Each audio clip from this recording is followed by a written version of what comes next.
right, Stephen Kent here. I just want to start with saying that it is clear that the battles over The Last Jedi, Episode 8, are not going away anytime soon. It has become more than a movie. This movie has become a symbol. Rian Johnson's contribution to the Star Wars universe is going to be one of those topics that we talk about in fandom forever, sort of in the way that we do Star Wars Episode 1, The Phantom Menace, as sort of a sign of generational warfare, political grievance, culture war, all wrapped up in sort of the illusion of talking about movies. Are we really talking about cuts? Are we really talking about whether or not it's boring or exciting or pacing? Are we really talking about lightsaber battles and whether or not they live up to what we imagined they would be as fans? Or are we talking about something much, much deeper? I saw a tweet, it was a couple of weeks ago. There's always a good tweet out there from Senate candidate J.D. Vance. He's running for the U.S. Senate in Ohio. And J.D. Vance, he wrote the book Hillbilly Elegy, was a big-time bestseller. He kind of entered the political arena first as sort of like a never-Trumper guy, and then over the past couple of years, he's really sort of rebranded or reoriented himself as sort of a red-pilled Appalachian conservative. And of course he weighs in on The Last Jedi because that's just what you do, right? There's something that you're saying by weighing in on The Last Jedi. It says something to people about where you stand, not on Star Wars, not on cinematography or pacing or action, but on something much, much deeper. And, I jumped in on this battle just like everybody else does when it comes to Star Wars, culture war stuff. And then I came across an article by another guy. His name is Tom Luongo. I've got him here now joining the channel. Tom, you wrote a really good piece on your website, tomluongo.me, called Where the Divide in Star Wars Mirrors the Culture War. And it really spoke to me just right at the right time, just with all the stuff that we're always talking about in our culture today. I want to bring up an image of it here real quick just so people can see it. Let's see. We might be able to bring it up. Now I got the spinning wheel of death. Regardless. It's called the Where the Divide in Star Wars Mirrors the Culture War. Give me your thesis. How does Star Wars and the culture war perfectly reflect one another? Well, good afternoon, Stephen. Good to be here, and really enjoyed the. We've been trying to get this thing together for a couple of weeks now, and it's just the schedules haven't allowed for that to happen. For me, like watching this play out, it's been very clear that there's a number of ways to look at this, but for me, it's very, very clear that The Last Jedi and really the sequel films in general were touched upon or pulled upon by a group of Star Wars fans that feel politically aggrieved, and it's as they're to hate this movie and to misunderstand it almost purposefully. I think what became as you pointed out in your opening, a kind of a call to battle, a casus belli.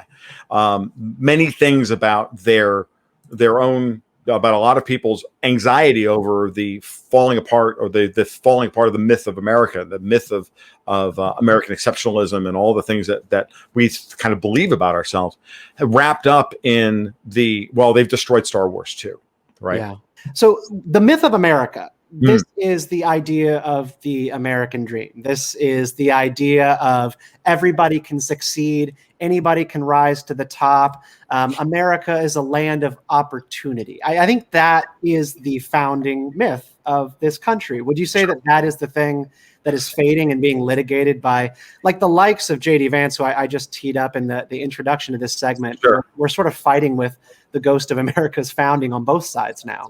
Well, I think it's that. It's also American exceptionalism. It's all this post-World War II America, the shining house on the hill. I think it all ties into the neolibs on the left and the neocons on the right, all feeding into this idea that America as an empire is a good thing because we're the ones who are going to bring benighted enlightenment to the rest of the world, right? Yeah. And but the problem is that so many people who of the previous of my generation, your generation, and even now the younger generation, they see Star Wars as a rallying cry to, you know, that point of self-actualization. That's what Star Wars is as a story, right? That's what Luke's story is. That's what it's Anakin's story is, the fall into self-actualization on the other side. And then there's this weird thing that we have with the sequel films, right? But each generation's trilogy is a reflection of each generation's need of that time. And so the myth of America itself has fallen through various stages over the course of the last 45, 50 years. I'm glad you mentioned like need, because Star Wars is a story that we need it to be certain things to us at certain times in our lives. Of course. There's the moment where we are Luke Skywalker, we're the kid looking out at the twin suns and dreaming of what's possible. There's the moment when we become Obi-Wan Kenobi and we need to do something incredibly selfless for someone younger than us, the next generation, someone who we're mentoring. Right. And I think one of my main concerns about the ongoing battles over the prequels, right? Because I was a prequel kid. That's my Star Wars. Episode 3 was like my Star Wars radicalizing moment. Right. And I'll always have a grudge against like Gen X and even like younger boomer fans who made loving Star Wars miserable for me. Yeah, absolutely. And I see them doing it now, right back at kids today, because it's not their Star Wars. It's not saying to them what they need it to say right in this moment. And you talk a lot about like what people, I think young men, particularly like in the Star Wars fandom, feel at this moment is a sense of validation coming from the top that they're not getting, that they still matter, that they have purpose. Right. Well, they don't. The Last Jedi didn't give it to them. Well, The Last Jedi actually did give it to them, but it gave it to them in a way that they didn't want to hear. Right. That's the big thing about that. I also did a half an hour video podcast on this monologue on this, talking about the same thing in a little bit more detail than the article did. I've been talking about this and screaming about this on my live stream for 4 years now, arguing with my younger Star Wars fans. Yeah. I remember when I went into episode 1, for example, I was not one of those Gen X or early boomers. I'm a high Gen X. I'm like 1968. I'm like the perfect Gen X guy, right? But I went into episode 1 saying, just, hey man, George Lucas hasn't directed a movie in 25 years. I just hope it doesn't suck. I mean, to be honest with you. And if it's half the movie for this generation of kids that Star Wars episode 4 was for me when I was a kid, well, then it's a successful thing. And from what I've heard from so many people your age, that it was that. And they should have absolutely no shame in liking the Phantom Menace. I actually really like the Phantom Menace. It's a guilty pleasure. I know it's a bad movie from a technical perspective, shame but I still on you. love it. No, but I still love it, right? I just because there's an honesty and a purity to it that I really adore, right? And I mean that sincerely. I just go and I just put on my inner 9-year-old and go watch it and laugh at Jar Jar and there it is, putting on your inner 9-year-old. There's this battle that always goes on in Star Wars fandom and the reviews of like, who's Star Wars for? And I think you always, I take different sides of the argument often. Like Star Wars is unequivocally for everybody. That's why it sells so well. That's why it makes so much money. Because if it was just a kid's show, then it wouldn't be a massive box office success. The Mandalorian wouldn't be running away with the kind of numbers that it has on Disney Plus. Star Wars is for 4 generations of people. But I think what you and I fundamentally agree on is that Star Wars is a story of passing the lightsaber down and doing so humbly and gratefully. Yeah. And what I see going wrong here in the discourse around The Last Jedi is one generation not wanting to pass that blade down and actually let kids kind of take up that mantle, because their hero might have to take a knock or fall on his knees before he gets back up again and can project strength. Am I kind of reading your argument of that right? Because you take both sides of the argument. I do, but I absolutely adore The Last Jedi. I think it's one of the beautiful Star Wars films made. I think it rivals The Empire Strikes Back as being. What are your politics, Tom? Oh, I'm hardcore libertarian. Okay. Hardcore anarcho-capitalist libertarian. Like, I'm sorry, Ron Paul's is too far to the right for me. Let's interesting. I'm hardcore anarcho-libertarian. But and so I read The Last Jedi. The first time when I watched it, I of course read it as a statement about nonviolence, and I saw it that way, and I still see it that way. But I look at The Last Jedi as one of those. It's a divisive film because when Luke walks on screen and wasn't the guy everybody thought he was going to be, once they got triggered and once the veil was pierced and he threw the lightsaber over his shoulder, they just checked out and they stopped watching the movie. Because I talk to people all the time and they're like, well, what about this? I'm like, dude, have you watched the movie? Like I've seen The Last Jedi 12, 13 times, some innumerable number of times already. I put it on every once in a while just because it's great. And people say Luke wouldn't do that. Oh, that's absolutely not. And again, it just goes straight to headcanon. And this is, I think this is where like libertarians and conservatives have our natural tension. I too am a libertarian 4 days out of every 5. I guess that's not a full week. 6 days out of every 7. 6 days out of every 7, I am a libertarian. I always try to fill in that 7th. But part of what makes me a libertarian is I'm pretty standoffish against tradition and the sacred. I like the stripping down of certain sacred things to find new knowledge beneath things that maybe we are afraid to rip in half. And that J.D. Vance tweet that he put out there was expressing an anger that Yoda would ever call the Jedi text, a bunch of old books, not exactly page turners. And people go, oh, the Jedi text. And that's where you get the conservative instinct. There's the conservative backlash against protecting the sacred and upholding certain traditions. And I guess I come to Star Wars as someone who never really loved Luke. I loved Han Solo when I was a kid, because he was kind of the irreverent guy. Right. And I guess that's why I've never felt like common cause with these sort of really up in arms defenders of what Luke would or would not be at age 70 or 60. At age 66, right? It's like, I agree. It's funny. But at the same time, like Yoda's lived long enough to know that he has had 37 years to look on, 50 years to look on his failure. I mean, the part of the thing that the best part of the prequel films for me is actually Yoda's story, because Yoda's the one who has to go through and realize just how much he's failed by trying to keep everything ossified. Look, the prequel films are a classic story of institutional failure because they've become blind. Right? This because you could do I watched a talk with Jordan Peterson one night, and he was going over the Egyptian myth, and as he was going through it, I'm like, oh, that's The Last Jedi.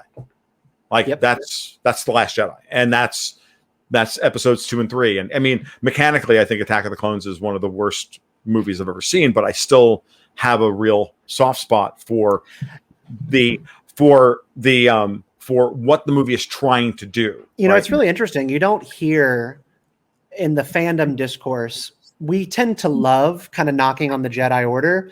I think universally, most all fans love to be like, oh, the Jedi Order, maybe they weren't that great, because it's kind of a contrarian point that the prequels gives you on a silver platter that the Jedi Order was deeply flawed. Maybe they were the real bad guys of the galaxy. I wouldn't say that.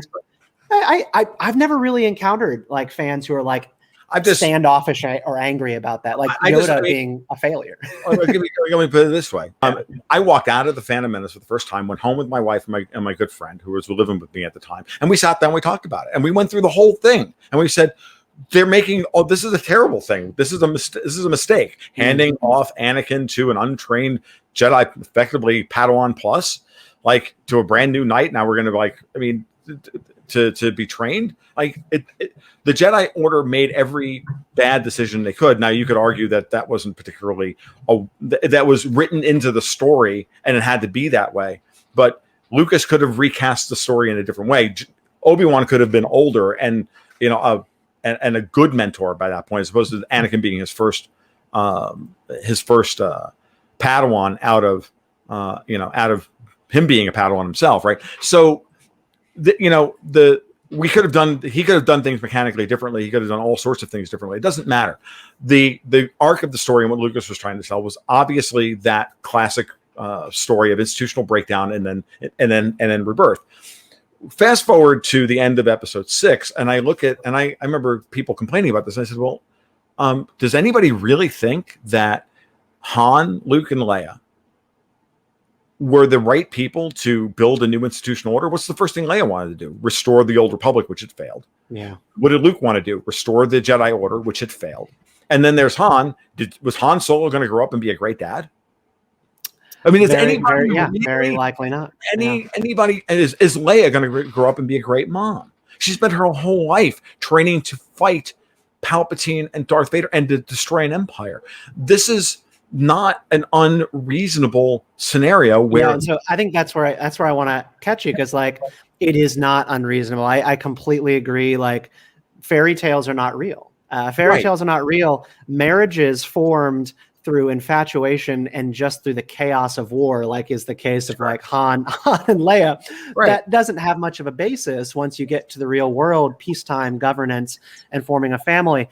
But of all the things of the sequel trilogy that stung for me, I think it was actually the Han and Leia not being together. Just like as a child of divorce thing, I was like, you know what? I need one fairy tale in my life. I need one fairy tale. And they couldn't even give you that. They couldn't give you the original cast all in the cockpit together. They couldn't give you Han and Leia. They couldn't give you Luke as a hero. Yeah, but you know, the funny thing about it is that each one of these trilogies is a product of their time. Art is a product of the time in which it was produced. It's a reflection of the time that was produced. Star Wars was produced during the breakdown after the Vietnam War, during the ennui and the second American depression of the 20th century, because the 70s really, by any stretch of the imagination, were depression. And the story of America was already fading then. I mean, we had a bicentennial that was more of a dirge. I don't know if I was old enough to remember the bicentennial. It wasn't a great coming. It wasn't a great party. Right. As much as they tried to gin it up to be a great party, it really wasn't. Star Wars comes out a year later, and that's what actually cemented, like, in some ways, that America, it was something that was uniquely American that we could all rally around. And that was the first time since the middle of the Vietnam War that I think America really rallied around something that was positive. Because at that point they were rallying around Studio 54 and And so we are in the dismantling of the myth moment. Right. Like that's where we began. And so now you move into the prequel trilogy. Yeah. Where Lucas is now talking about the breakdown of our political system, which is absolutely underway. Bush v. Gore, and the Y2K stock market crash, and then it's over by the time we get to the financial crisis. But all the seeds have already been sown, and Lucas was very clearly reflecting the political ennui of that era. I'll be honest with you.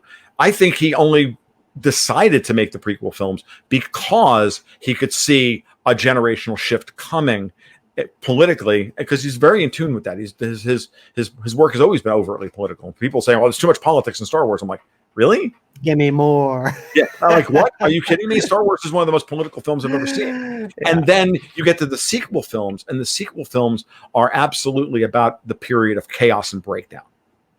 And they are a reflection of what's happening as the society is breaking. So the First Order has to be worse than the Empire, right? The Resistance has to be even less organized than the Rebellion, because everything has become that much more. It's like the difference, like the First Order and the Empire. It's the difference between fighting Nazi Germany and fighting North Korea that will just like nuke things at random, right? It's a chaos state. It's a terror state rather than like a traditional world power in the 20th century. And I think all that's fine and good. But I want to cut to what you talk about, which is like not rationalizing why the prequel or the sequels were this way. But you do make a claim in your piece, where Star Wars meets the culture war, that part of this is vindictive. And this is kind of this is part of where I couldn't understand exactly where you land on this, because I think you and I agree, there are ways that you can rationalize and reason why the sequels are this way.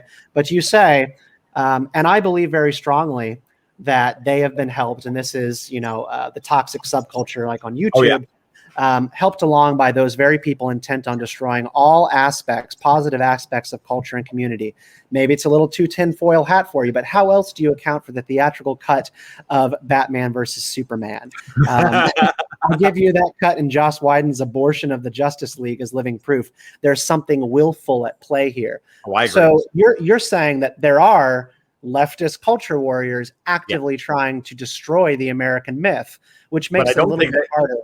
But I don't think that they're necessarily working at Lucasfilm. This is the divide. I think Kathleen Kennedy has been built up to be the big Sith Lord, when the reality here is that it's more Google, George Soros, and all these other people that I think are amplifying that, and they're allowing these guys like Mike Zero and Doomcock and all these other people to just create division where division doesn't need to be. Because I've talked to plenty of people who are not complete Star Wars nerds. Now, every millennial man who is unmarried, doesn't have children that I've ever met, hates The Last Jedi with a purple passion. Yeah. Because Star Wars for them is their. I mean, it's a religion, and the sequel films, no one likes having their religion tarnished. No one or reevaluated, or no one I hate to put it this way, no one likes the New Testament. If you were a fan of the Old Testament, I don't want to it's the best way to put it. Or no one likes if you like the New Testament. It's I'm not trying to get overtly. I'm not having that discussion. But Star Wars for a lot of people has become a religion. There's no argument there. And so you used the term headcanon before, and that's another term for this, because one thing I've noticed about humans is that if you say you're a-religious, no, everyone has a religion. You just don't believe in the one that's maybe dominant in the culture or whatever. People go out and find their own religions, be it Gaia or that Star Wars or drumming or whatever it is. It doesn't matter. You pick a thing, and that becomes the thing that gives you shape and focus and an ethos with which to live your life by. And I know a lot of libertarians choose that, go that route and become quasi-religious about their adherence to the non-aggression principle. I've been there. I know. So, I get it. And that's a perfectly valid, I'm not saying that that's wrong to be in that way, but at the same time, understand that not every movie and not every bit of Star Wars content is produced today for you. Yeah, okay. And I think what you mentioned about Kathleen Kennedy is sort of filling the void as sort of like a Sith Lord here. I mean, it's just always kind of boggled my mind, given the track record of this woman in the movie industry, working with Lucas, working with Spielberg, all the different projects that she's got her name on to go. Are you saying this lady is the cultural Marxist who wants to dismantle American capitalism and the idea of the hero's journey? I'm sorry, I just don't buy it. It also just ignores the successful movies that Disney has done. You look at Rogue One, The Force Awakens is a pretty decent start off to the franchise. I think so. Absolutely. The Mandalorian, and people go, oh, well, Kathleen Kennedy, surely she was responsible for The Last Jedi, but The Mandalorian, she must have been fighting it every step of the way. Yeah, no, they're actually playing that game. It's absurd. It is absurd. And I'll tell you something else. I ran this one by, again, I have one of my patrons and regular listeners who I spar with on this all the time. I said, so I'm going to put this in your pipe and let you smoke this one. Kathleen Kennedy saw the rough cut of Rogue One, and it was terrible. Yes. And she immediately fired Gareth Edwards, pulled to George Lucas and fired Gareth Edwards as Lucas fired Richard Marquand, but refused to state so politically and publicly so that they could save face. Marquand's name is still on Return of the Jedi. They fired the solo directors too. Yeah, because it was too irreverent.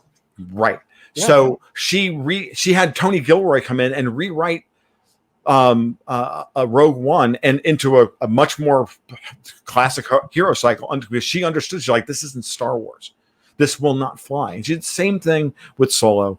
And I'll be honest with you, she did the same thing with Rise of Skywalker when she fired Colin Trevorrow after reading his script. And because his script, and who did she hire? She hired Chris Terrio. Now that's the guy that wrote, if you're a fan of it, Batman v Superman and Zack Snyder's Justice League, which are two of the most Christian freaking movies I've seen in the last biggest Christian myths. And then Rise of Skywalker isn't even. I'm not denominationally Christian or anything else anymore, but these are classic Christian myths. All three of these films, all written by the same guy. Why would you fire the obnoxious limey Colin Trevorrow and hire Chris Terrio if you didn't think that he was going in the wrong direction for Star Wars? And I think it's very, very clear that Trevor Rao took the lessons from The Last Jedi, went in the exact wrong direction, saw things, and was effectively, I think he was just upset that Finn wasn't the focus of the story, and wanted to bring it back to Finn being the focus of the story, which makes no sense to me. It was always Rey's story, because at this moment in time, the problem in our society today, and this is something that this part of the Star Wars fandom, this young male, a disaffected young male that exists like almost exclusively on YouTube, doesn't understand, which is that the animus possessed female in Jungian terms, who is Rey, she is the problem. She is not being built up to be a Mary Sue. She's actually a problem.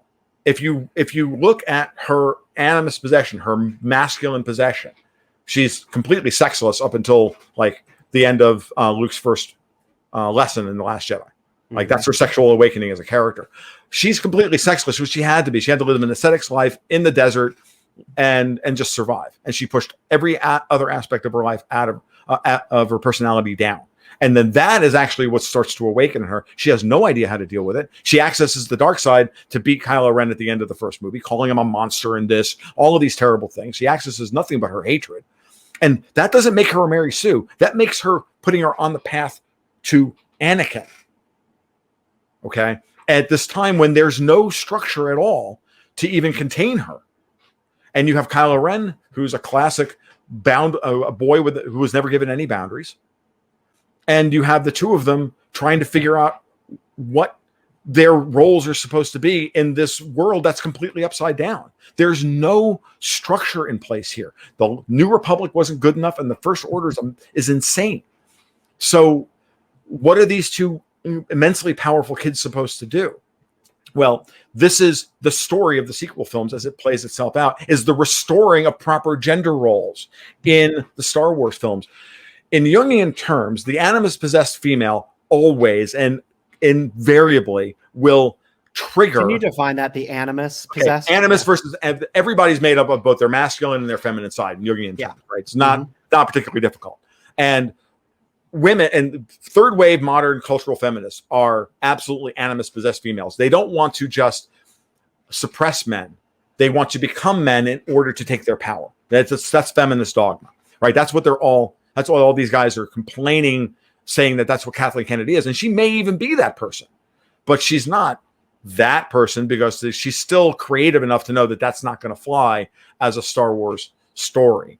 So we set up Rey as that kind of that character. That's all throughout the first the first act of the Force Awakens. So she yells at Finn not to take her hand, and what are you doing, and all this, right? So it's all that stuff, and it's kind of cool, and it's fun, and it's cute, and everything. Well, it's like no different than Leia on the Death Star in the way that she reacts to being Han Solo and all the rest of it, right? So it's very similar, but that will trigger the malformed man who is anima possessed, who is living in a culture where they've been defined by overbearing feminine archetypes. And in this scenario, the world we live in today, we absolutely are living in that kind of, in what Jonathan Pajot calls the inversion, right? Yeah. Where every single movie that comes out, we're supposed to go, oh, way a strong and independent female character who needs. No, she's a dude with boobs, like Ripley from the Alien series. Every James Cameron heroine is just a dude with boobs, right? Yeah. I mean, it's not really interesting. Rey starts that way, and it looks like that's the path she's going to go, but truly, over the course of the three films, she doesn't go there. She goes completely opposite direction until Cristerio comes in and goes, no, you're a healer. You're a protector. She ends up with a yellow lightsaber. That means she's a guardian. Not that I'm a huge fan of all that. The extra Sentinels, right? The Sentinel, not a warrior, right? So that's a really keen observation. I didn't really pick up on the meaning of that. I like that. No, I didn't. I can't take credit for it. A friend of mine picked it up and went, "Of course, she's a guardian." The Jedi Guardians are the only ones with yellow lightsabers. With yellow lightsabers, right? And so there's that, and it's just the whole thing is actually, if you were to sit down, strip away all of your anger and all of your fear and all the things that those stories freaking warn us about These guys are reacting out of fear to their Star Wars being ruined when actually. Yeah. And I think that this is what I based a lot of my book, How the Force Can Fix the World, on, is that we are drinking from the fountain of fear leading to anger, anger leading to hate, hate leading to suffering. And we're absolutely doing it in the fandom, particularly on the right, in ways that, like, we say Star Wars is like a religion to us. We say it is incredibly valuable to us, but we don't want to actually live in its principles. Practice a little bit of stoicism, a little bit of detachment away from this thing that we view as so precious, and it has to only be one certain way. I mean, what you just described about Rey, I have never heard that articulated before in my life as a fan, that she was actually like subjugated into gender roles by the end of the franchise. And think it through. The thought really never passed my mind. but it's fine. I would only have gone through this. My wife has been going through has been working with a Jungian. So when I was watching her go through her, we spent a lot of time. We've done a whole like series of analyses on all the Zack Snyder Justice League the Superman trilogy stuff, and you can see all that stuff in there as well. I mean, look, how about the midpoint turn of the Rise of Skywalker? Let's take that, right? We have them on the remains of what's left of the old institutional order, the remains of the Death Star, fighting it out. Primal masculinity, toxic masculinity versus primal toxic femininity, right? And the gender roles are kind of reversed because he's an anima-possessed male, she's an animus-possessed female. They don't know what the hell they're doing. And they're surrounded by what? Primal chaos, water. Water is a classic archetypal, the classic archetype is water. Okay, they are surrounded by chaos. They are being drenched in chaos, back and forth. Drenched by chaos and lobsters. Well, no, seriously. I mean, no, you're right. We don't watch these movies with our censoring conscience. We do not watch movies with our left brain. That's all chattering nonsense. And 99% of the commentary and the complaints you hear about The Last Jedi or Batman v Superman, Batman doesn't kill, and this, that, and everything else. When you hear that, that's all people having gotten triggered and then shutting off and then just making up jargon in order to justify why they were angry. And it's not why they're unwilling to accept what it is that actually bothered them, because it's actually uncovering deep emotional pain that they are having. I did this at times. I've done this at times. I mean, may I posit what I think that pain is? Sure. I think, and this is not true, and I'm going to get dragged by a couple of people for saying this. This is not true of all guys on YouTube, right? But there is a rash of single, childless men hanging out on YouTube, just yelling at each other about comic books. And my purest belief as a Star Wars fan, as a conservative with a lot of libertarian tendencies, is that the only thing that gives us value, direction, purpose, and calm in our sense of life and living is children. And if you are holding on to Star Wars as being yours and not about your youngling, you're going to be unhappy. You're going to be miserable. You're going to be vengeful. And every day you're going to wake up, turn on Disney Plus and go, why isn't this the way that I want it to be? Because it's not about you. Worse than that, I have heard so much commentary about how the Bad Batch isn't good enough because every episode isn't life transformative. This is a classic example. This is exactly what I'm talking about. What you just said is just to make your point, which is that we are talking about people who do not have any purpose or meaning in their lives. And because of this, all they're doing is, as Kevin Smith put it in the Jay and Silent Bob Strikes Back, what the hell is the internet? Oh, the internet is a place for people to watch porn and bitch about movies. Right. That was the line coming out of Ben Affleck's mouth, which was hilarious when you really stop to think about that. Right. And this is the problem. I remember, I'll give you a perfect example. I have a very good friend of mine who I adore and is a good man, but is also one of these guys. And I remember telling him about my experience watching the Hunger Games for the first time. And I said, dude, I'm watching the Hunger Games and I'm a dad and my daughter's like 9 or 10 at the time. And I'm watching the Hunger Games for the first time. And I'm like, I'm literally like clutching a pillow and horrified by what's going on here, because I'm like, that could be my daughter. And he was like, oh my God, I never thought about that. I was just watching it from like a structuralist, it's just a hero cycle thing. I'm like, dude. Yeah. This is the essence of why these stories have weight and meaning. This is why we react to them the way we do. This is why Star Wars is so important. And this is why, by the way, the Marvel movies all, at the end of the day, kind of suck. None of these stories work without a generational sense of perspective and passing down what you have learned. Yes. That's what Star Wars is all about. That's why Star Wars is superior in every way to the Marvel film. Precipitating tweet, J.D. Vance and the texts being burned. The texts weren't burned. Aside from the fact that texts weren't burned, I know but the texts were written 7,000 years ago to help contain the chaos of that era, or whatever, however many years ago. I don't know the canon that well to know, the lore that well to know how long ago they were written, but they were written for that time. It's obvious that Rey is learning from them in order to try and write a new version of the Jedi text. Luke wasn't wrong when he said the Jedi need to end, but it's not that the Jedi are all wrong. It's that what was Jedi 1.0 wasn't good enough. We need Jedi 2.0. And this is the classic story. And this is the classic archetypal story about institutions and failures and all of it. And we just have to, and that's what Star Wars has always been about. And the rub, I think the sequel films do a wonderful job of updating that. But just to bring us home here, because I think everything that you have laid out here is of incredible importance. You have an incredible sense of empathy for the people, I think, on both sides, but particularly the angry reactionary right side of this debate, because you see the problems, you see the social dysfunction and sort of the vindictiveness they're dealing with. Because like what you're talking about people who are rudderless, aimless, are lacking purpose, the same people who sort of make these movies and are active on Twitter, they want them to feel that way. They literally will just tell them like, yeah, we want you to like hate your life and be miserable and get out of the way for new people to get in front of you. And I want to know from you, like, what is the solution here? Like, how do you actually turn down the temperature and help to heal some of this divide? How can the Force maybe help fix the world from your approximation?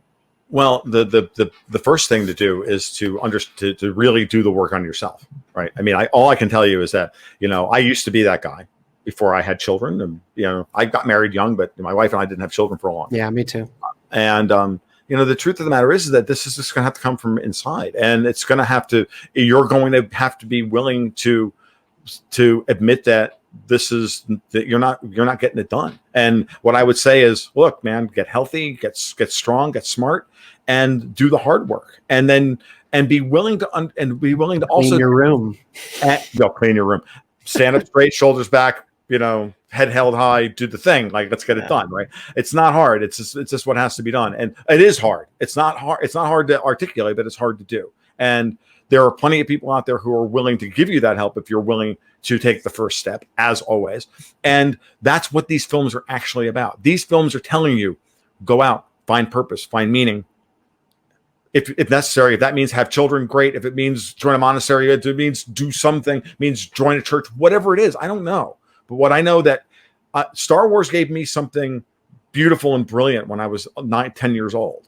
But Star Wars also left me when I was, 14, 15 years old. Yeah. And then there was no Star Wars for a long time until it left me from 16 to 21.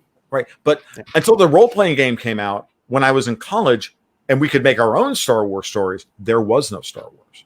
So we sat there for 15 years wondering just how cool Leia's mom was going to be, because this woman had to be like the most amazing thing imaginable in order to shelter the child and to get this thing done. And then it turns out to be Padme, and we're like, really? Womp womp. And so I have to console myself with a great Obi-Wan, which was fun. Tom, this has been incredibly a joyful and hard conversation to have. Thank you for sharing your love of Star Wars, your love of people, and wanting to try to heal so much of what is broken in this country through your writing and your commentary. I'm afraid my camera's going to die like any moment, so I'm going to go ahead and wrap it just so we don't have that happen. Tom Luongo, I will put a link to the piece in the YouTube channel so that people can go check it out.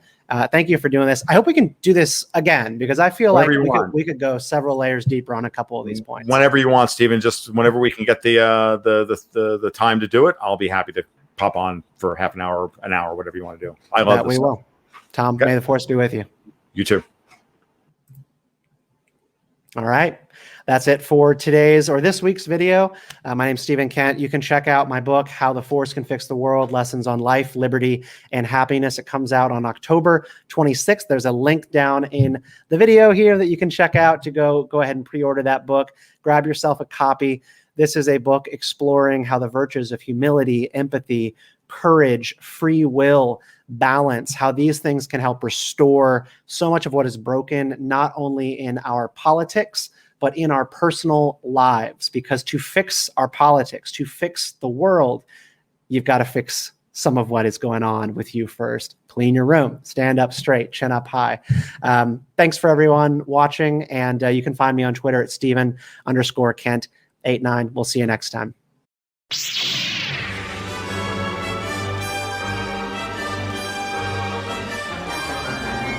Hi, I'm Stephen Kent. Thanks for checking out my channel. If you liked this video, please hit that like button, leave a comment. I always try to respond to every single one. And subscribe! Hit that button down below so you're getting a notification every time a new video posts. We would love to have you be part of the community, and I look forward to talking to you. If you like Star Wars and you're interested in politics, which I suppose is why you're on this channel in the first place, you should also consider checking out my new book. It's called How the Force Can Fix the World, Lessons on Life, Liberty, and Happiness from a Galaxy Far, Far Away. And it is my love letter to Star Wars and my stating of the belief that these movies, these stories, these books, comics, the characters, they offer us guidance on how we can live better lives, be better people, and possibly, by extension, make our politics a little less crazy, possibly even better. I hope you'll like it. I've put so much love into this book.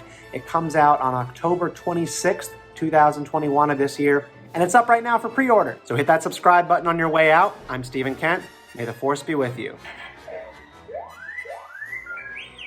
Always.